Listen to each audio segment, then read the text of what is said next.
திருப்பூர் மாநகரில் பத்திரிகை உறவுகளை, ஊடக உறவுகளை எல்லாம் சந்திப்பதிலே மகிழ்ச்சி அடைகிறேன். என்னுடைய நல்வாழ்த்துக்களை முதலில் தெரிவித்துக் கொள்கிறேன். என்னோடு இந்த பத்திரிகையாளர் சந்திப்பில் திருப்பூர் மாவட்ட செயலாளர் ராஜா அவர்கள், எங்களுடைய சமூக நீதி பாசறையுடைய மாநில செயலாளர் நெல்லை ரமேஷ் அவர்கள், மனித உரிமை அணியுடைய மாநில செயலாளர் கண்ணன் அவர்கள், கோவை மாநகர மாவட்ட செயலர் அப்பாஸ் உள்ளிட்ட நிர்வாகிகள் என்று எல்லோருமே பங்கேற்றிருக்கிறார்கள். எல்லோரின் சார்பிலும் முன்கூட்டியே உங்கள் அனைவருக்கும் எங்களுடைய புத்தாண்டு வாழ்த்துக்களையும் பொங்கல் வாழ்த்துக்களையும் தெரிவித்துக் கொள்வதிலே மகிழ்ச்சி அடைகின்றேன். நம்முடைய இந்திய திருநாட்டில் பிரதமராக 10 ஆண்டு காலம் சிறப்பான முறையில், நேர்மையான முறையில் பிரதமர் பதவியை அலங்கரித்த டாக்டர் மன்மோகன் சிங் அவர்கள் இறப்பு இது இன்றைய தினம் அவர் அடக்கம் செய்யப்படவிருக்கிறார். அவருக்கும் அவருடைய குடும்பத்தினருக்கும் நம்முடைய ஆழ்ந்த இரங்கலை தெரிவித்துக் கொள்கிறோம். இந்தியாவை ஆண்ட பிரதமர்களிலேயே ஒவ்வொருவருக்கும் ஒவ்வொரு சாதனைகள் உண்டு, பின்னணிகள் உண்டு, அவற்றையெல்லாம் நாம் மதிக்கின்றோம். ஆனால் டாக்டர் மன்மோகன் சிங் அவர்கள் அதிகம் பேசாமல் அதிகமான வெற்றிகளை இந்த நாட்டுக்காக பெற்று தந்திருக்கிறார். நில உரிமை சட்டம் என்பது அரசாங்கத்துடைய சாலை அமைப்புகள், இதர நடவடிக்கைகளுக்கு மக்கள் மனமோந்து நிலங்களை தரக்கூடிய அளவுக்கு, கிராமப்புறங்களாக இருந்தால் சந்தை மதிப்பை விட 4 மடங்கு அதிகமாகவும், நகர்ப்புறமாக இருந்தால் 2 மடங்கு அதிகமாகவும் பணம் தருவோம் என்று சொல்லி அரசாங்கத்துடைய நலத்திட்டங்களுக்கு மக்களே மனம் ஓந்து நிலங்களை தரக்கூடிய ஒரு சூழலை அந்த சட்டத்தின் மூலமாக கொண்டு வந்தார். உணவு பாதுகாப்பு சட்டம், தகவல் அறியும் உரிமை சட்டம், வன உரிமை சட்டம், அனைவருக்குமான கல்வி உரிமை சட்டம், படிக்கக்கூடிய மாணவர்களுக்கு வங்கிகள் எளிதாக கடன் தரக்கூடிய திட்டம், அதே போன்று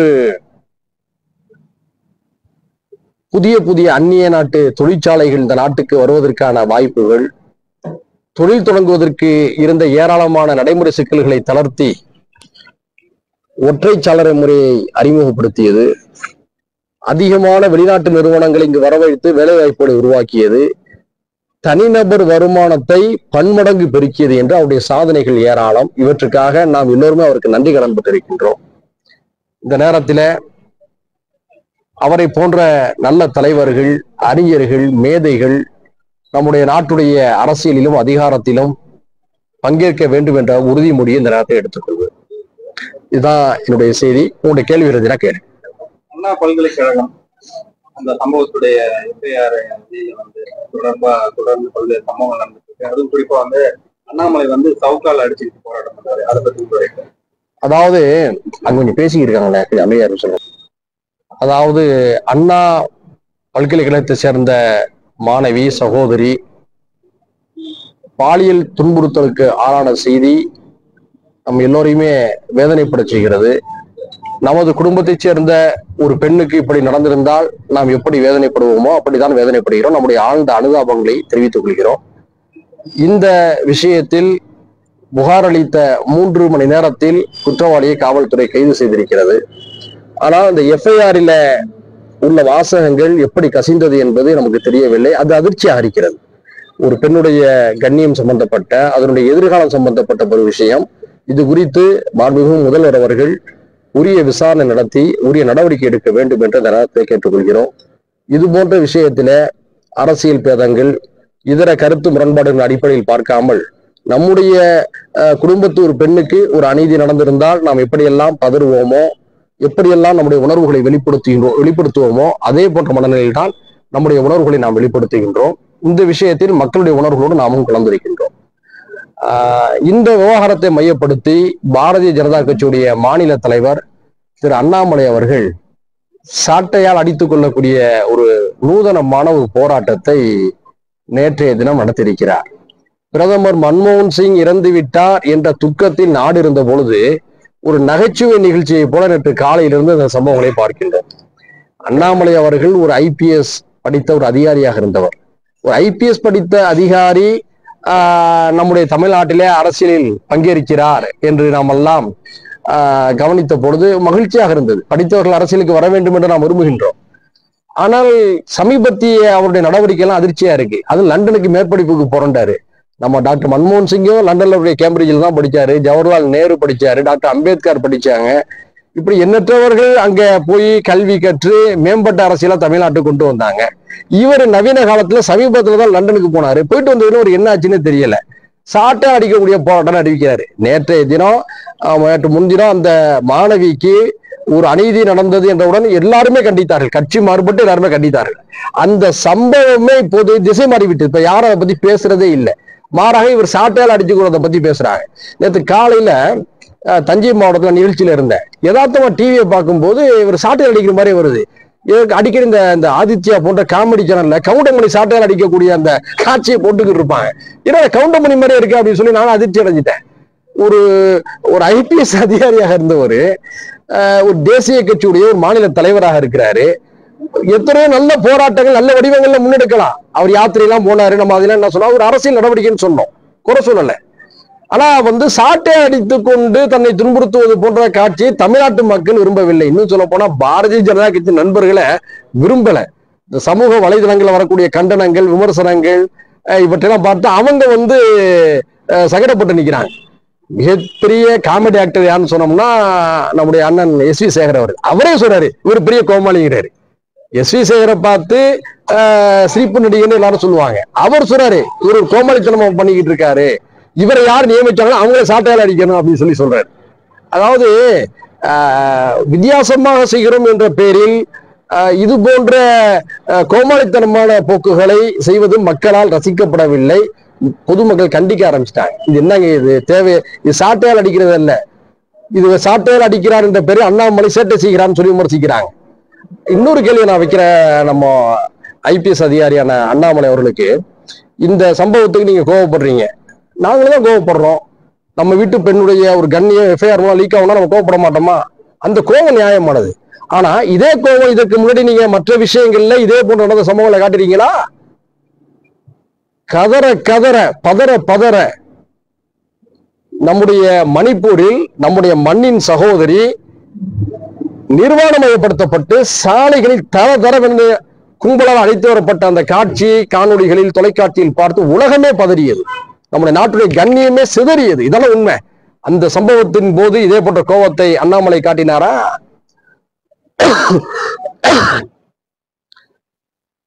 8 வயது சிறுமி ஆசிஃபா கோயில் கருவறையில் மயக்க மருந்து கொடுத்து மாறி மாறி மத துவேஷத்தின் காரணமாக கற்பழிக்கப்பட்டார்.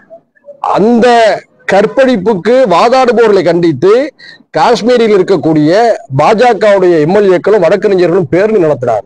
எவ்வளவு பெரிய அநீதி! இது அண்ணாமலை இதே கோபத்தோடு கண்டிச்சாரா? தண்ணீர். அப்ப 8 வயது சிறுமியை ஆசிஃபாவை மாறி மாறி கும்பலால் கற்பழிக்கப்பட்ட அந்த சம்பவத்தை ஆதரிக்கும் வகையில் ஜம்மு காஷ்மீர் இருக்கக்கூடிய பாஜக எம்எல்ஏக்களும் வழக்கறிஞர்களும் பேரணி போனாங்க. அப்போ அண்ணாமலைக்கு இதே போன்ற கோபம் வந்திருக்கணுமா இல்லையா?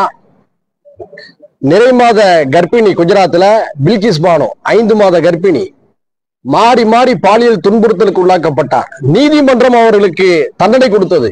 ஆனால் குஜராத் மாநில பாஜக அரசு அவர்களை விடுதலை செய்தது. விடுதலை செய்தவர்களை பூத்துவி வரவேற்றவர்கள் பாஜகவினர்.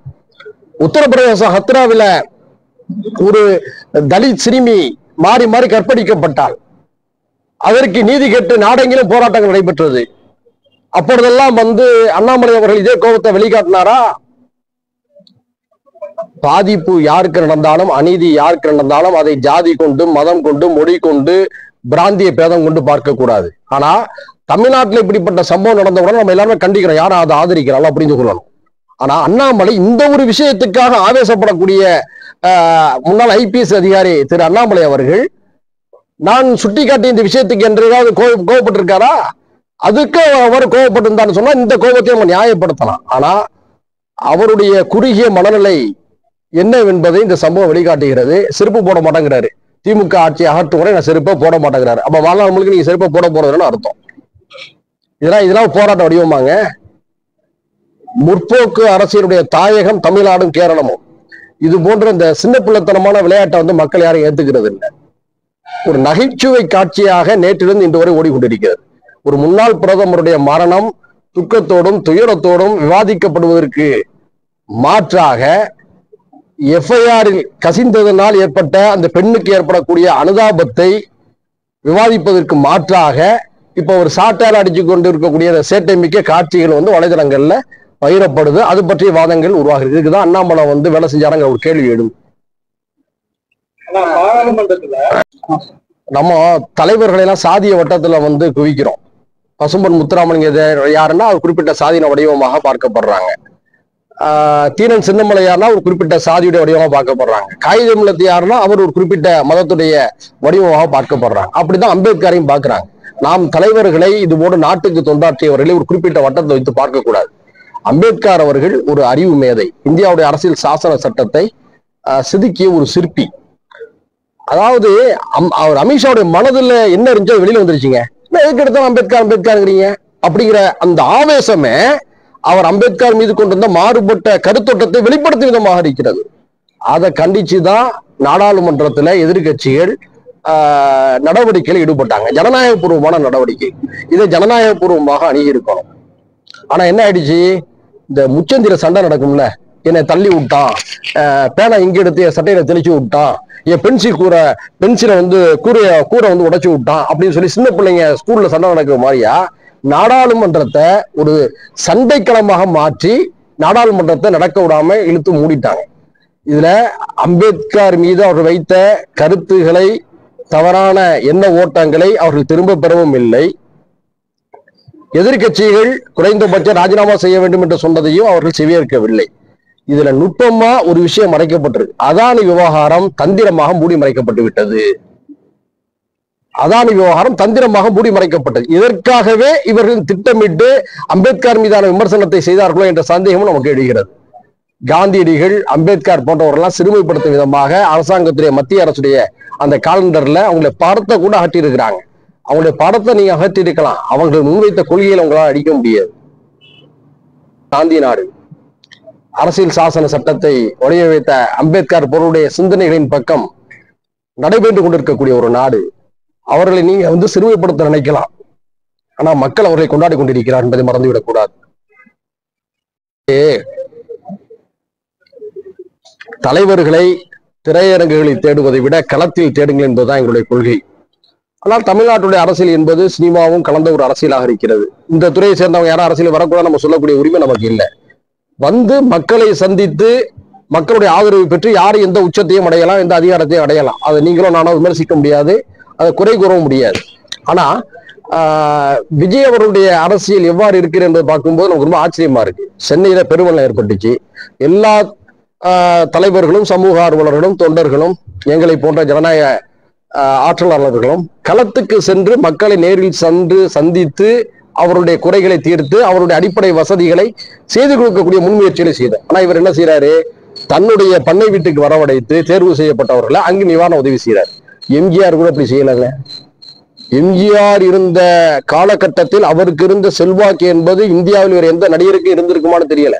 ஏன்னா அந்த காலத்துல மக்கள் அறியாமையில் இருந்தாங்க. அப்படிப்பட்ட செல்வாக்கோடு எம்ஜிஆர் இருந்த காலகட்டத்தில் தான் எம்ஜிஆர் அவர்கள் களத்துக்கு சென்று மக்களோடு இயங்கினார், பணியாற்றினார். இன்னைக்கு வந்து நடிகர் விஜய் அவர்கள் வந்து நிவாரண உதவியை கூட நேரில் சென்று வழங்காமல் தன்னுடைய பண்ணை வீட்டுக்கு வரவழைத்து அவர்களை சந்திக்கக்கூடிய நிலையில் தான் அவருடைய மேட்டுக்குடி அரசியல் இருப்பதாக நான் கருதுகின்றேன். அடுத்து வந்து 2026 கூட்டணி எல்லாம் எப்படி இருக்குன்னு சொல்லி கேட்குறீங்க. இன்னும் ஒரு 15 மாதங்கள் முழுமையாக இருக்கு. ஆனாலும் இந்த வருட இறுதியிலிருந்து தேர்தல் பரபரப்புகள் வந்து தமிழ்நாட்டில் வந்து களை கட்டிவிடும். என்னுடைய கணிப்பு இன்றைய நிலையில் 5 முனை போட்டிகள் இருக்கும் என்று நினைக்கின்றேன். அப்படி 5 முனை போட்டிகள் இருக்கின்ற பொழுது திமுக தலைமையிலான இந்தியா கூட்டணி 200க்கும் அதிகமான இடங்களில் எளிதில் வெல்லும். இதுதான் யதார்த்தமான உண்மை.